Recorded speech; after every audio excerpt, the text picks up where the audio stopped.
All right, let's talk about something that trips up a ton of English learners. Those tricky little words, prepositions. We're going to sort out exactly when you should use at, in, and most importantly, to. It's one of those small changes that, once you get it, makes your English sound so much more natural. So, have you ever said something that sounds a little like this? We went at the seaside on Sunday. It feels so close, right? But something's just a little off. This is such a common mistake, and don't worry, we are absolutely going to fix it today. So what's the deal with that sentence? What is actually wrong with it? Well, the secret is all about knowing the difference between where you are and where you're going.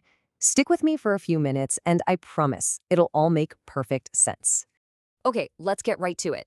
This whole thing really boils down to one simple idea. The difference between position, just being in a place, and movement, which is the action of traveling somewhere. Once you grasp this one concept, everything else just kind of clicks into place. So check this out. On the left, we've got position. It's static. It's not going anywhere. He works at the market. My father lives in Canada. See? The person is already there. But now look at the shift on the right side. Movement. All of a sudden, we have a direction. He gets to the market by bike. I go to Canada to see him. That little word to is our signal for a journey. So here it is, the golden rule. When you're talking about moving towards a place, your go-to preposition is to. It's the word that shows you're on a path from point A to point B. And that's exactly why we say, we went to the seaside. Simple as that. Right, so to is for the journey. It gets us where we're going. But what happens when the movement is over and we actually arrive? This is where a very specific rule kicks in. And honestly, it catches so many people off guard. And here is the one rule you have got to remember. The verb arrive is special. You never, ever, ever arrive to a place. It's just one of those non-negotiable things in English. The only prepositions you're going to use here are at or in. So how do you know whether to use at or in? Well, think of it like zooming in or out on a map. We arrive at a specific point, a dot on the map, like the airport or a friend's house. But for those bigger areas, like whole cities or countries, we zoom out and say we arrive in. So you'd arrive at the station, but you arrive in London. So let's lock this in for good.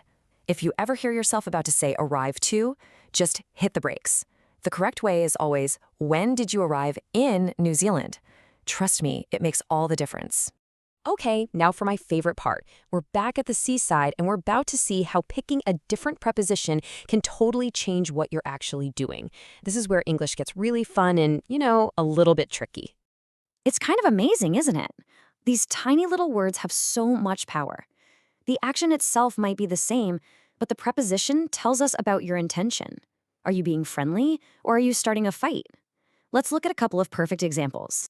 Okay, picture this. If you throw something to someone, it's friendly, right? You're playing catch, passing a frisbee, it's cooperative. But if you throw something at someone, whoa, that's an attack. That's aggressive. You throw a ball to your friend, but you might throw a rock at an enemy. Big difference. And it's the exact same logic here. If you shout at someone, you're angry. There's a real aggressive edge to it. But if you shout to someone from across a windy beach, you're just trying to get their attention, trying to be heard. One is about anger, the other is just about communication. And of course, just when you think you've got all the rules down, English says, hold on, here are some exceptions. But don't worry, these are really common, everyday phrases that are actually pretty easy to learn. This is the last leg of our journey.